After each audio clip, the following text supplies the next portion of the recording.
Welcome back to episode 12 of Amateur Hour by the Fantastic Four. And today we are lucky to be joined by James from the Golf Social as we talk to him in one of our a podcast that I really enjoy, and I think hopefully a lot of you have been doing too, when we bring guests on from different parts of the golfing world and get an insight into their lives and their kind of time within golf and any good stories as well.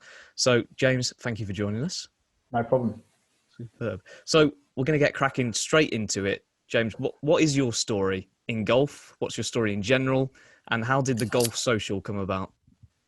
So, right, I've played golf for about 18 years now, so a long time, and I'm shit at it, basically, and I always have been.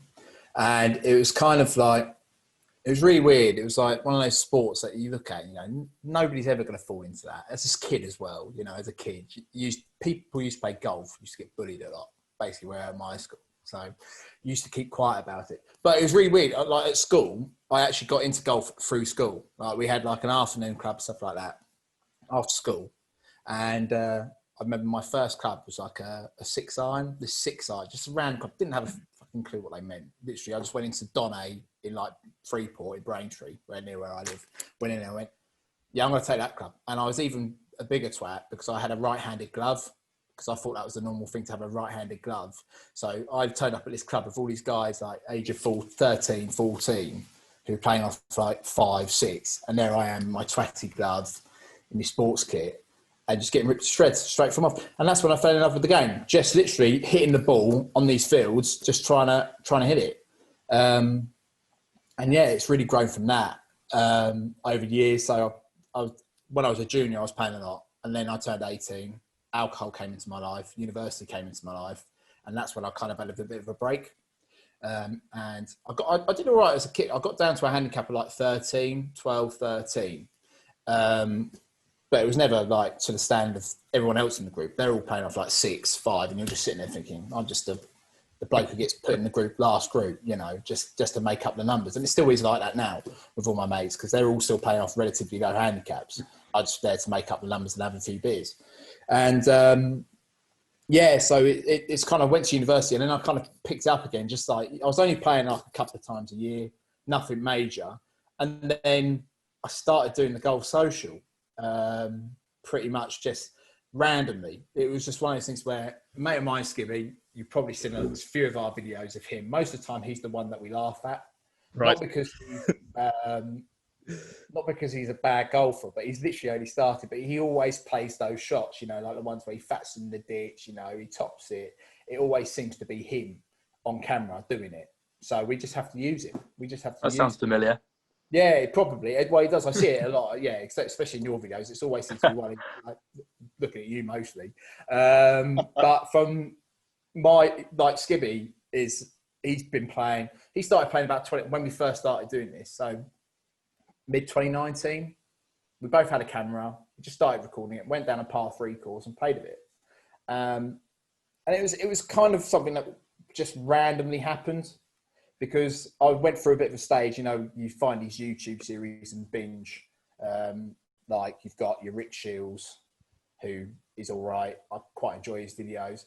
But I just fell in love with the content by Eric Anderslang. Yeah. And I was just like, I want to be like that. I just want to do footage like that, a bit of that cinematic look, and kind of go, yeah, I've got to do something like that. Because I quite enjoy the video editing and that side of things. So I want to try and make something similar to that. But instead of it being a good shot every time, him talking celebrities, it's just basically to sell the sport golf as a social sport. It doesn't matter how good you are, it doesn't matter how often you play, just rock up and play, have a laugh. That's how I like to sell it. I don't want to be here sitting, I've only shot 2 over par. Like you see these people who post online saying, talking through their game after they shot 114. I said, I don't want to hear that. I just want to see you guys having a laugh, topping a couple of shots, and then having a few beers afterwards. That's how I kind of fell into it and started creating a bit of content, which has gone a bit quiet recently, obviously with COVID and stuff like that. But that's how we kind of fell into doing the Golf Social and how we came up with the name. Pretty simple. The Golf Social, it's just us having a laugh. That's all it is. And that's where it's come from. Just purely out of luck and just thought, yeah, fuck it, let's do it. let's do some stupid content. But And that's where we are. how's that changed over the last? Well, I say you've obviously brought up lockdown, but how's that changed since its inception to kind of now? How's your growth been? What are kind of your next steps for the Golf Social, do you think? Well, we've obviously we started pretty much seriously. Not seriously. I'm not saying we were playing every weekend. I know we'd go and play around with golf, and we'd get quite a bit of footage out of that one round because there'd be a lot of shit in it. And we very much started just, about September last year, we had about 150 followers, nothing massive. That was when just me posting personal stuff. And I just thought that was boring. So we kind of we're nearly at 1,350 now, but that is a lot from just posting, finding people similar, like I said, you come across the stuff, what other people were doing. And it's kind of building that community around it. Like you've got the guys, I don't know if you follow them from like the Far From Par vlog. I think they've really come on over the last year. Like when I first started joining him, he's really pushed on and started doing different things. And it kind of makes you think, oh, they're pushing on. Why are we not pushing on? Because we purely haven't had, other things get in the way, like your personal, your work life, And then also, you've only really got 6 months of the year where you can actually film a lot of content, haven't you? Because when you start playing in the winter months, it costs a fucking fortune at the weekend to play it, doesn't it? It does go up. It does go up, actually, and that's well, we've pretty much. Definitely me. I spent a lot of money over the summer playing. Yeah, you do. Yeah, it's unfortunately that is the cost sometimes. But I say, yeah, the jumping content that you can just bring. The thing with golf as well, like when you go for a round, there's so much you can draw out from that single round, right? There's so many shots, and there's so many bad shots within those shots that it's a tremendous opportunity. But and we kind of used that and started because we were like, so what are we going to do? We were just going to do content of us just talking to each other. Because if you look at like the likes of Eric Anderson, you look at their episodes and think they're just talking about golf, they're talking about random stuff, and it kind of I don't know what it is. It's kind of the cinematics make you think, I'm going to stick and watch this. Usually, if you've got some bloke with a Nokia 3310 recording, you're just like, I'm turning that off. But it's just because they've got the brilliant content around it. It keeps you like involved. Yeah. So we kind of were just going to start trying to do that. But people at first are like, I don't really want to talk in front of a camera. And it's you've either got to start selling them, buying them into it with booze to just get them a bit drunk or just catch them off the cuff. And that's what a lot of our content is, of me just going, so talks for your bag, and then they just talk absolute shit for you about their golf clubs. And then we started doing the YouTube bits. We've got three episodes on there only at the moment because it's something that we were limited to with COVID. And they're just par 3 challenges because they're short, sweet. You can get a bit of cinematics. So we've got a drone. We get some nice footage from the drone. And then we've got the smaller camera, which is 4K as well. So we get some really decent footage out of that. But it's just time. It comes down to time at the end of the day, and that's what I want to try and do, is trying to build it in the next year. We did say at the beginning of 2020, we said this is going to be the year. We're going to start really pushing it on by using the drone, using the camera, and then literally March 2020 was cancelled. So what do you do? What can you do? Just definitely put it on hold till 2021. Well, keep driving. That's one of the things. Keep driving. Of course. That's for everyone. I mean, Ben, you had a particular question that you did want to ask because we were kind of going through a few of your posts, and Ben picked up. There was a good post on there talking about mental health and such a prevalent thing, and something that's not. I don't think it's often really commented on when we talk to people about golf. But you put it very nice in your post, talking about as life changes and things change for yourself. Golf is there as a nice constant that you can go back to and take some relief from. So I'd love to know your thoughts further into that, and how you think that's helped you and other people, how it can help other people as well. Because that's such a good point and such a good thing for golf. Like you mentioned about selling it to people and showing the social side, showing them a slightly more sensitive side to it as well, how it might help them. What's your take on that, and perhaps what about golf is good for mental health? Yeah, 100%. It's it's quite a strong thing for me. That's probably what really got me into golf more over the years, was my mental health. Like I said, I don't really, it's bad, I get it, but I don't talk about it. I'm happy to talk about it and be open about it, but I don't talk about it. The only person I really speak to about it is probably some of my closest friends and my wife, Liz. It was one of those things. It was about 2017, 2018. I just had my first son, Tommy, and it kind of, everything kind of just went. I had that realization. Went, shit, I've got a lot of responsibility now, and you don't realize that until it actually happens. And it kind of came to a point where I was like, I don't know what to do, and I was, I went to the doctors. I had chats with them. I was on anxiety and stress courses because I had to try and figure out what was going on in my head. Just seemed to be everything that was really simple was really hard. Like, just getting up in the morning. I struggled with that. Working, the simplest of tasks to do at work, which 6 months earlier, I would have been like, yeah, blitz it, easy job. I didn't want to do it. Just thought, I can't do it. Just head was literally gone. And it kind of got to a point where I just thought, do you know what? I've got to find something to do in my free time to kind of give me that break from it all. Because you go from your working life to home, and you're really taking work home as well, because you're looking after a young family. Wife doesn't work. It's a lot of responsibility. It is a lot of responsibility. You don't realise that. And that's when I joined up at my local club. I joined up at Newton Green, which is just 5 minutes up the road from me, based in Sudbury in Suffolk. And it was a cheap membership. But what I used to do is I used to go up there after work. If I've had a shit day, I just used to go out and play golf. And it wasn't necessarily the social side, because I didn't really know anyone. That's why I started doing these Instagram stuff, because I didn't really know anyone. Sad as it sounds, because I still had all my mates who were in that, playing at different courses.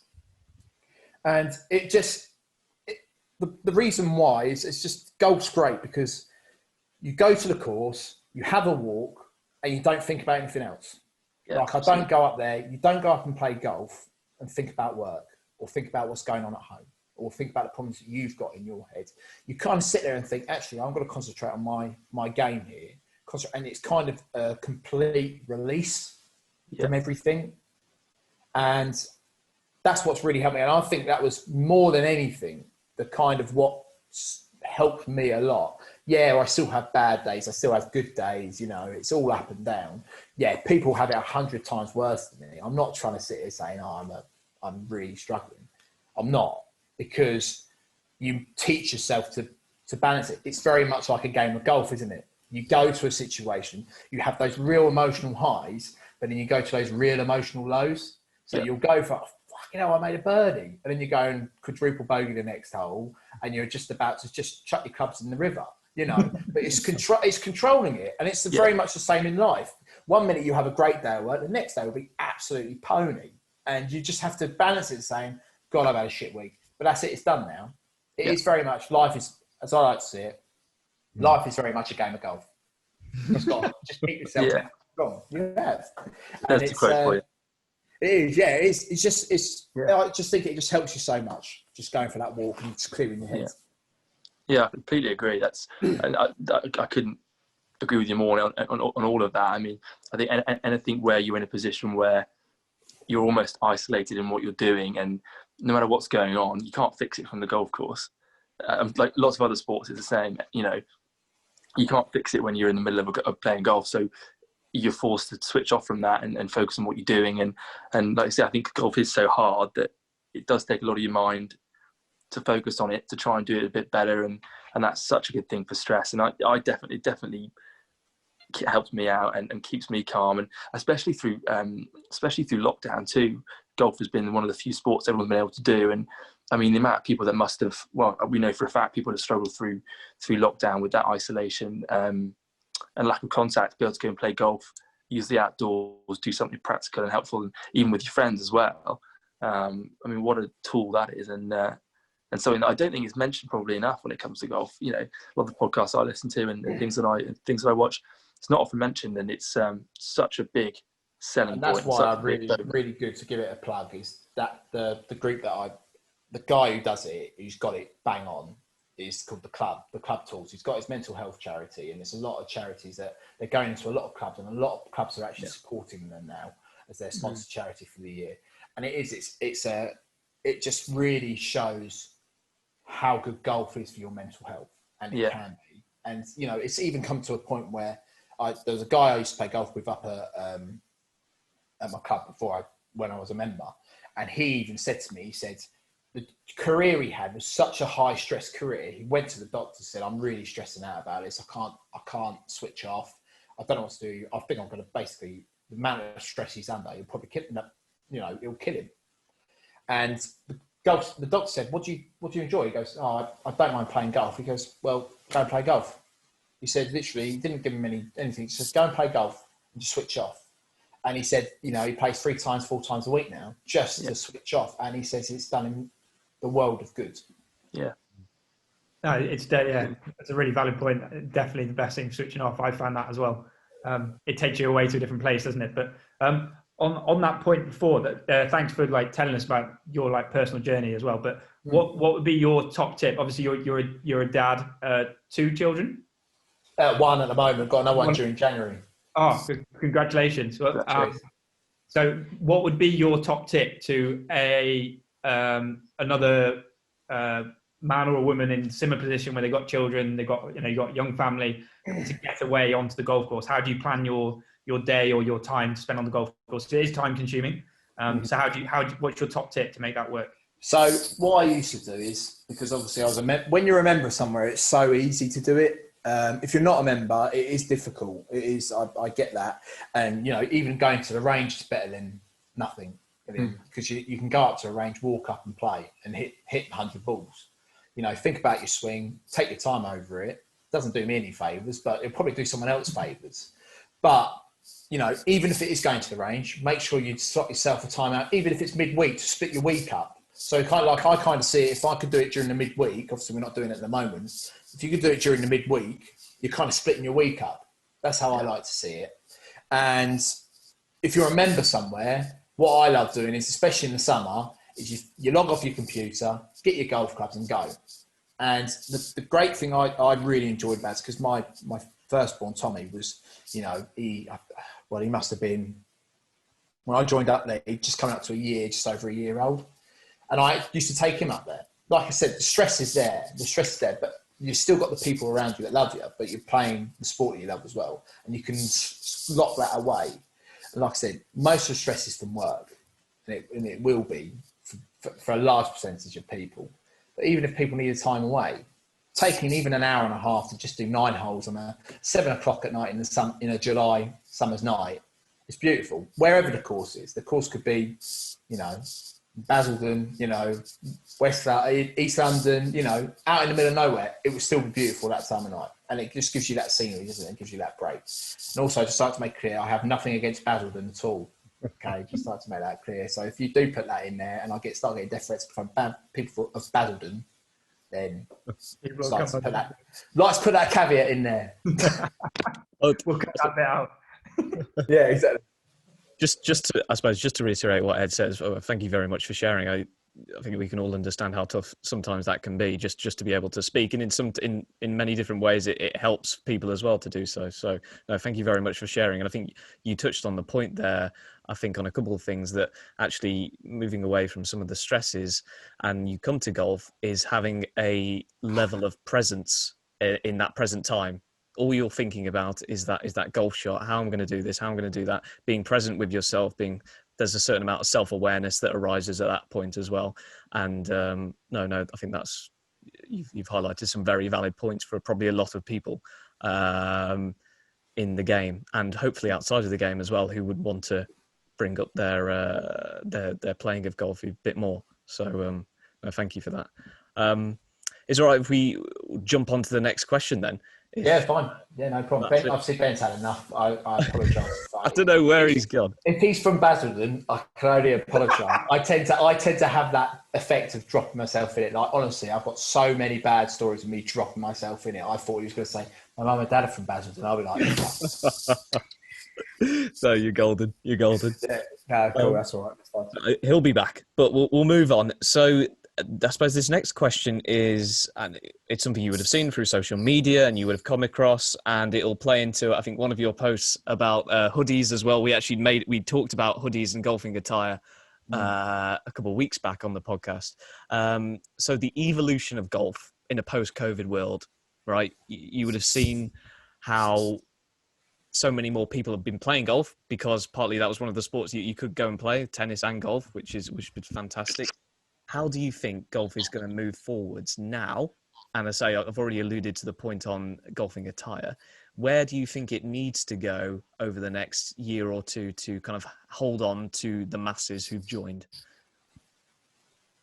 Do you know what? I think the good thing is the main market is changing now. Like you said, the attire, you've got your hoodies, which was a great point. I thought straight away, it's fantastic because any kid will go out there and go, oh, he's wearing a Nike hoodie. You know, that's what people look at now. But kids are so materialistic now that they're like, oh, look at that. He's wearing that. I could wear that hoodie. Oh, let's try and go and play golf. And you've got the market as well with not just the clothes, but you've got the likes of Top Golf. I know you're very limited to the market that you've got in the UK. With only 3 sites, I think they've got. But that's brought people into the game as well. Yeah. Going into post-COVID, you know, I think at the moment it's good. It's booming. Golf is booming because there's no other sport people can play. Even if you're crap at it, you're going to go out. See, especially when we first started. What was it? Was it May? I can't remember what time when we actually came out of it and started. 5th of May or something like maybe later on June time when they actually opened the courses up. That was the only place you could go out and see your mates.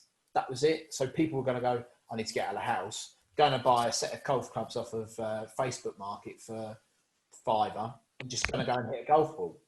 Yeah. I think it's the way that clubs have to adapt, and you've just got to have a complete culture change, and that's what I hate about golf. And that's how I try and perceive it in my videos. We go out there, have a laugh, don't care. You know, if I could walk around with music playing, I would.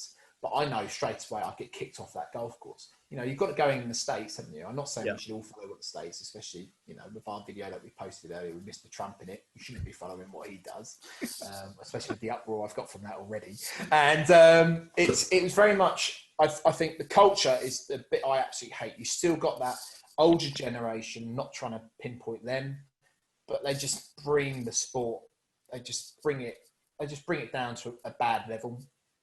It's seen as an elite sport, but with these clothing changes and the style of the sport changing, I think it will grow, but it's not going to be the next 2-5 years. You're looking at the next 10 to 15 years. Because if they don't start adapting to that environment and that market, you're going to see even more golf clubs close, because it's great that there's been a bounce now for green fees at £20, £25, and you're getting on there on a Wednesday, Thursday night in the winter months. But now you've got crap weather, cold. People don't want to do that. People don't want to play golf at that time, especially if you've just started playing as well. So I just think it's short term. It looks all right, but long term, there's a lot of change that have got to be done to get more people into this game and make it more affordable. Because I haven't upgraded my clubs in. I think I bought a set of irons 5-6 years ago, and they were Cleveland's, and I got them for £200 brand new.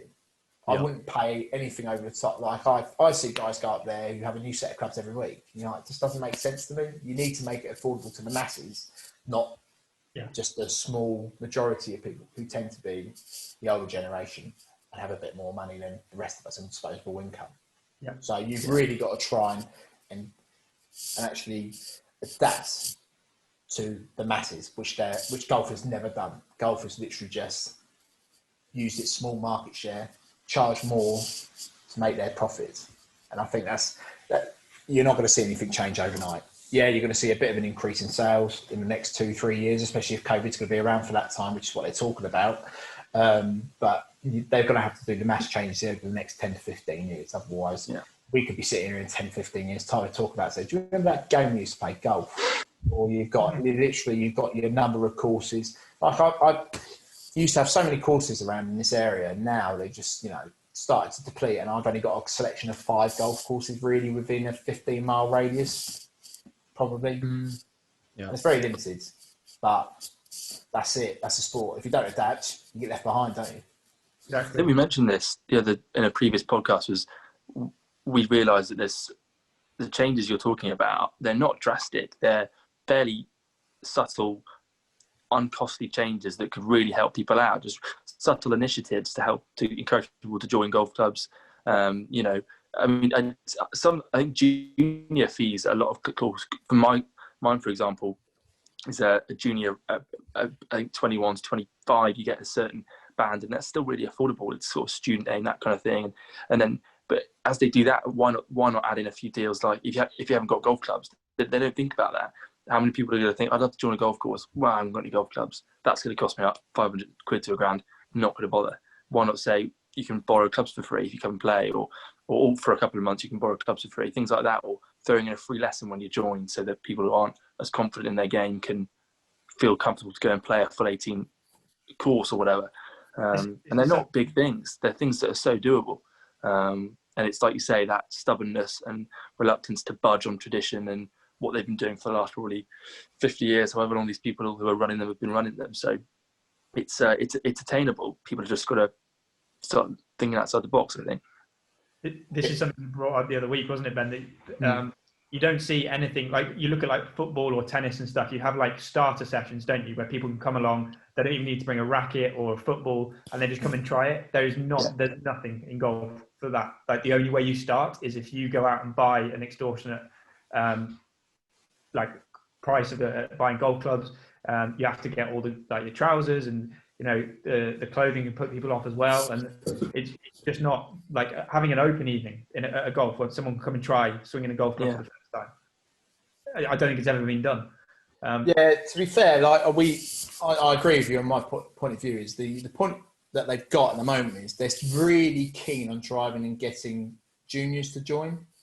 Yeah. And you see all those guys say, come and do a junior session, £5 for up to 20 kids and stuff like that, which is great, brilliant for juniors. There's nothing to get adults into it. I'm not expecting, come to this camp and learn how to play golf for these freaking 45-year-olds. It just sounds weird, at the end of the day. And I think, like you said, it's actually having the availability of the equipment for a cheap price. So, gradually over the time, you see it. I've already looked at it on Facebook, because I'm always looking at good deals, because I don't buy the new stuff because I just don't see the point. I don't play enough. And I'm not fussed about my handicap. I've got it down to the lowest it's ever been, and I'm not a member anywhere. So why am I going to spend so much on a new set of clubs? And you can see already the market on the second-hand sales, where people have gone out, bought a set of clubs after first lockdown, and now they're like, no, I'm done now. And now they're starting to put the clubs back on the market and selling them again. And so I think there's a lot of small things that you could do. Like you said, clubs could be more relaxed. So if you do rock up in a pair of jeans or whatever, is it the end of the world? If you rock up in a hoodie, is it the end of the world? If you rock up with a keg of beer at the same time, is that a problem? No, it's not. Or you just, like you said, we went to, Skibby and I, we did one of our first posts, which is at West Kent Golf Club. And the first thing they did an open day, and we said, oh, fucking hell, it's a free round of golf. And this course was immaculate. Great course, loved it. And they just invited, and it was so busy because people saw it as a free round of golf. And most of the time, we travelled 2 hours to get there to get a free, because we're that cheapskate, basically. And it was a good opportunity to see it, and we would love to go back again. But you don't see many clubs do that. You don't see many at all. That's probably the only club in the year that we've been doing Instagram. That's the only club we've seen do it. I don't think I've seen any club in Shropshire doing that. Maybe that's just because I'm not massively aware of that sort of thing. So there are a few that do like stuff for kids, maybe.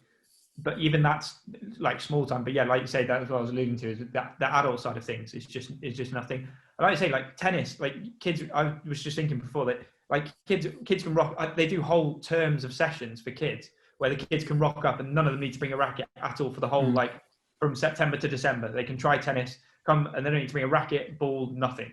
Like, could you imagine if a kid, I don't know, like there's nowhere a kid could rock up to a golf club and try a different load of clubs and actually get into it and get somewhere with it. Yeah. I remember when I was probably 10 or so when I first ever had a handful, but I went to it's actually the club I'm a member at now, like a kids session. There was probably 10 to 15 of us, all with the club pro. And despite the fact I play golf now, I wasn't the slightest bit. I don't remember ever being influenced by that session, motivated by it, encouraged by it. I seem to remember the pro's son getting quite a lot of attention, who was obviously there as well. And I don't ever remember coming away from that. Obviously that's a long time ago, I don't remember that well, but I do remember about the same time having a tennis lesson, and I turned up with a half-bent tennis racket that my dad had broken, and the tennis coach just said, couldn't believe it, and he said, right, here's a fresh tennis racket, and he just gave me one, and then unbelievably, I ended up getting into golf and not tennis despite that. But how easy is that to do? It's not, and you wouldn't get that at a golf club. I just don't think that would happen. Well, you probably would at some, but I don't want to say all courses are like that. But how hard would that be? It's such a simple thing. And it comes down to the people that are there and the people that want to make that change. And if you've got people who are on the committees that don't want that to happen, then it won't. And that's the sad thing. So hopefully that shift starts to happen. And I think it is, as social media, golf becomes bigger and people start talking about it more. I think that'll start to shift. But I don't think it's I must admit, out of reach. when I was a kid, it was very much, I joined a club. First club I joined, I hated it. So it was just, there wasn't many juniors. All the juniors were really good golfers. And it was just like, I'd rocking up, could barely hold a club. And it was just like, I had a few lessons, wasn't really doing anything for me. And then I kind of moved on, had lessons elsewhere. And then I then ended up joining this club in Essex, Gosfield Lakes Golf Club, whose junior section was immaculate. They had, and it was just that kid, and you don't realise how lucky you are until you look back at it now. Like, we paid £100 a year membership up there. And every Saturday, you'd go up and get there for 8 a.m.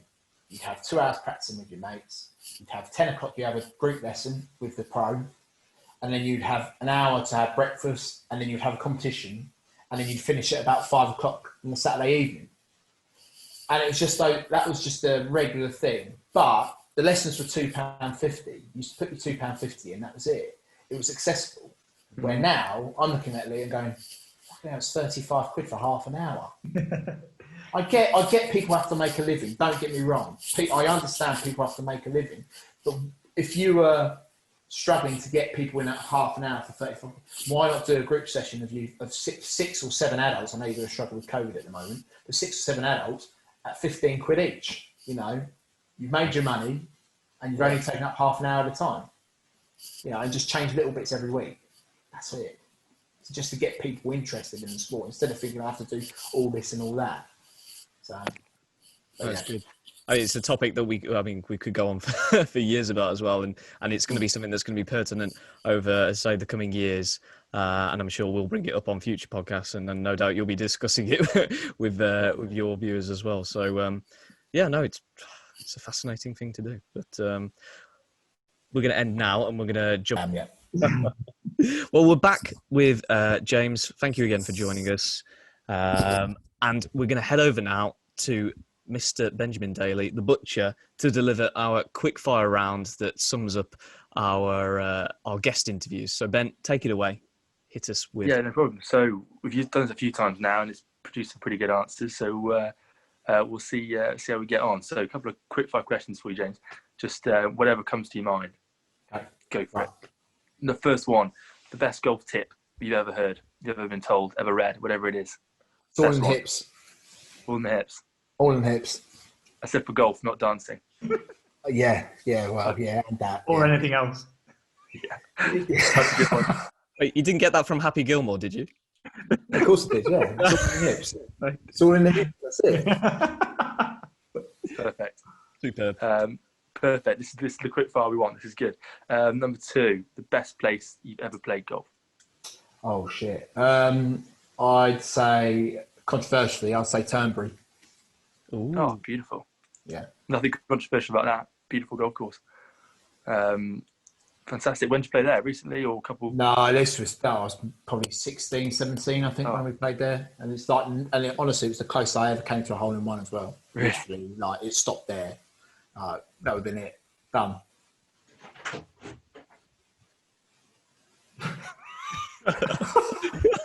Sorry, man. Sorry.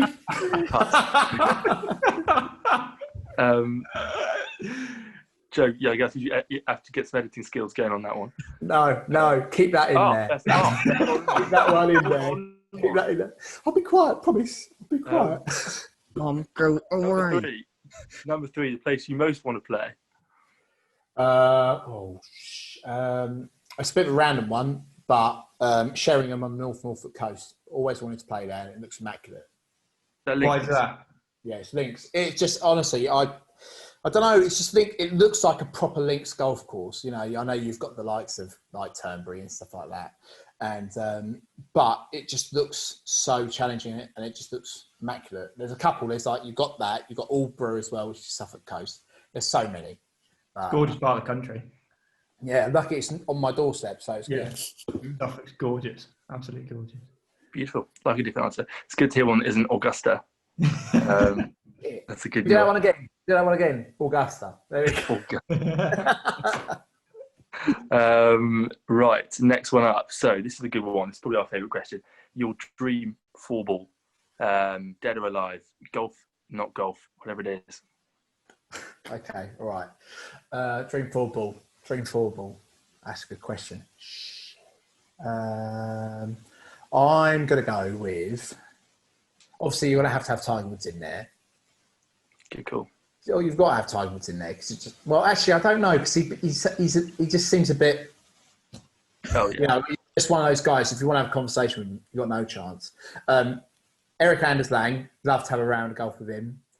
And also, this is going to be a bit of a weird one, but it'll probably be my dad because he's stopped playing now, and I keep trying to get him out to play a game of golf because it used to be a laugh, and he won't play anymore. So I reckon I'd probably put my dad in there as well. That's good. That's a good answer. We like that. Love that. I think you get some good content out of Eric Anders Lang as well. So, I'll nick all that. Yeah, not much out of Tiger, I don't think. No.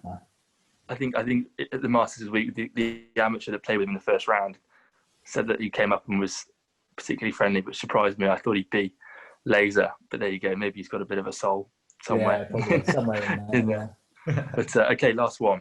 Highlight of your golfing life. The best thing that's ever happened to you on a golf course.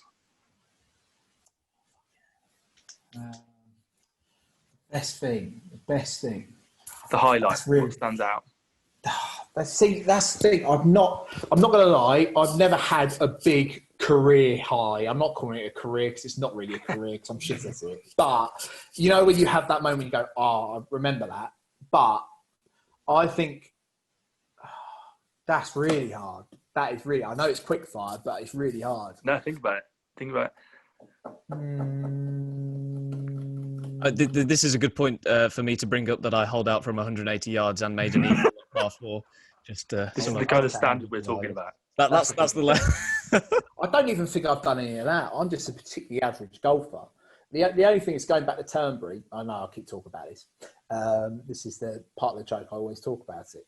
And I remember me and my dad, we've actually got some footage of it on the camera of us. It was like, this was 2006, I think it was 2007. And it was the only time I didn't have my camera out. And we were on the 17th hole. And honestly, my dad was getting knackered. He was just like fatting it every 100 yards here. And he was about 140 yards out, right? Uphill, green, couldn't see it. And he said, "Can you just go and stand up on the top bank and just keep an eye on it?" I went, "All right, no worries." He's hit an 8-iron. And this thing, he's pulled it slightly. It's hit the back of the bunker. And just one of those shots that you see roll round, a bit like Rahm holding one the other day. It just literally just rolled, went straight in. It was probably the shittest, greatest par ever. And literally, he's hit the back of his bank and it's just rolled in. And he's like, "Where's it gone?" I was just on the floor laughing because I was like, it's gone in. So I don't think I've actually played with anyone who's ever had a hole in one. Like, I can't. No, I've not. Anyway. Neither have I. No, Never seen it. Never seen it. But, it'll mean, come. I think you're probably better than all of us at golf in in general. Say- We are pretty poor. Yeah, but that's it. That's it. I don't enjoy playing golf with good players, especially with a mate of mine, Andy. Yeah, he's the worst. He plays off 5 at the moment, I think, but he's been lower. But he's the worst bloke to play with. I just can't play golf with him because he gets in my head so easily. Like, literally, he's one of those golfers where he'll just say something, and then I'll be sitting there going, "You ain't getting in my head, mate." And at the same time, he's in the back of my head going, just ticking away at it, and then I'll slice it out of bounds. You know, he's just one of those guys who constantly gets in your head. But yeah, I just enjoy just going out for a laugh. I don't, like I said, I'd rather people just go there, have a few beers. That's what we did on our golf day. We did that. We had 10 of us up to Norfolk, and there was probably 4 guys. I think I had there 4 or 5 guys I had there who I used to play golf with as juniors, but 24 handicap, one which was Andy off 5, and then Milky who's around the same as me. But the rest of them are relatively new. So, and they all had a laugh, and it was just a brilliant laugh.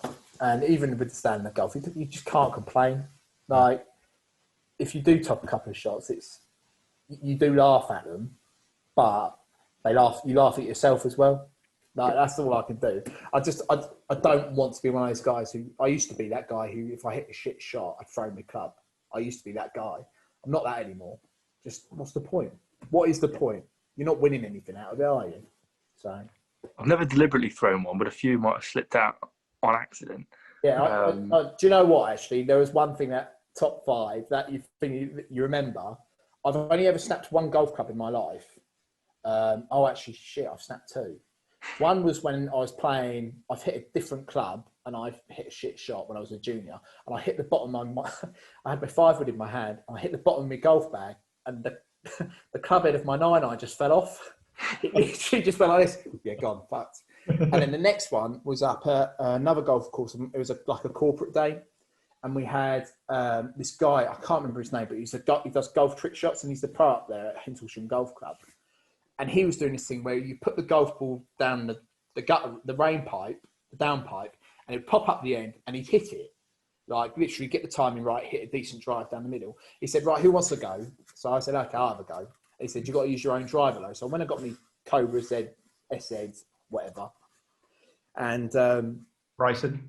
I hit it, I've missed it, topped it. I was like, fine, thank fuck. And this guy was pissed.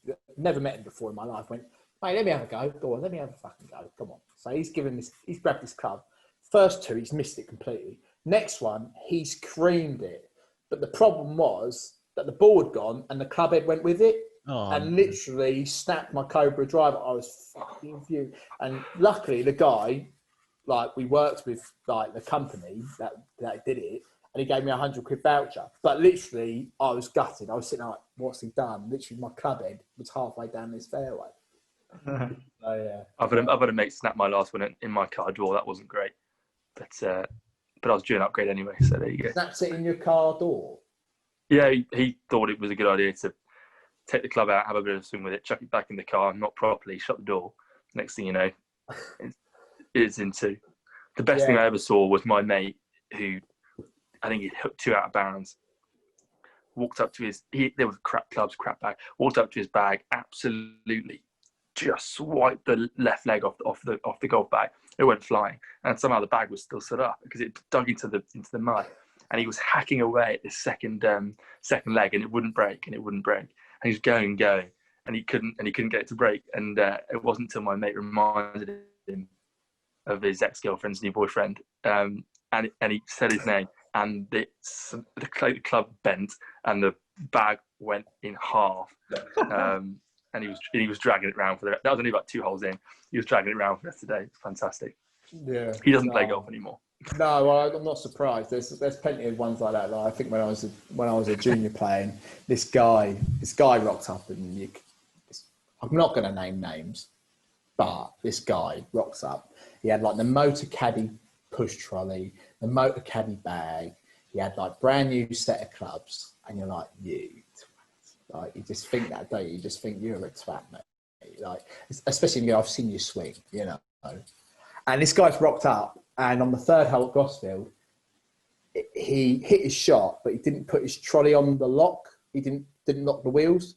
And you just see this trolley just going down this hill, and it's gone straight into the pond. And I was on the 7th, like just across there, just going, literally, like, it's gone straight in. And you just see it was like one of those films where you see the car going, like the bubbles, air bubbles coming up and stuff like that. Straight under. It was amazing. So, but they deserve it for buying all those clubs. And like you said, all the gear, no idea. No idea. Yeah. Well, I suppose what a way to draw to a close those the quick fire round there on that particular story. Absolutely amazing. And I suppose a good way to kind of end this particular podcast. So I say, James, thank you very much for joining us. Just so you can tie everything together, we'll put links to your socials in the podcast and everything like that. But do you just, for the viewers and listeners, do you just want to go through your socials and anything else that you want to say at that point? No, not really. No. As far as at the Golf Social, and appreciate you having me on. You know, it's just a random message saying, "Yeah, lads, if you want me to talk shit, I'll talk shit for an hour and 15 minutes. I'm well up for that." So, and it's good to kind of put faces to what you guys do as well in that community. You know, there's probably a couple of groups there that I think actually I could probably have a round of golf with, but there's some people where I'll go, "No, I'm not going to do that. Me and my golf." But anyway, no. It's been good. I said me and Ed are we're actually moving to London in Feb time probably. So we'll be closer to your ends. So it'll be great to get a game in. And Ben, if you do come down, I'll drive 4 hours. Come down to the big city, and we'll be there. The dedication we like to see. But, so are you Shropshire at the moment? Yeah. So I'm trying to figure out where is Shropshire. That's really bad. In between Birmingham and Wales. Is that like Shrewsbury and all that? Yeah, that's where we're from. Yeah, literally it's just like the Bermuda Triangle, isn't it? Like there's nothing there really in there. And you get lost. Fields. Yeah. It's the one route in from into North Wales from anywhere in the south, going past Shrewsbury. Oh right. You'll have probably gone past it if you've gone to North Wales ever. I don't know what the best part of Wales I've done is Newport, and that's when I played Celtic Manor. And I know Newport. What a way to do it. Yeah, I know, but Newport is there's nothing there. It's That's nothing there. It's another black hole, isn't it? A lot of it. Not gonna lie, lads. West Country is just not the North anymore. It's the West Country now. So yeah. Oh dear. So yeah, thank you very much for coming on. And what a way to draw it to close. And for the listeners, we got a few things coming up. We got a few more guests, and we'll be back next week as well. So see you then.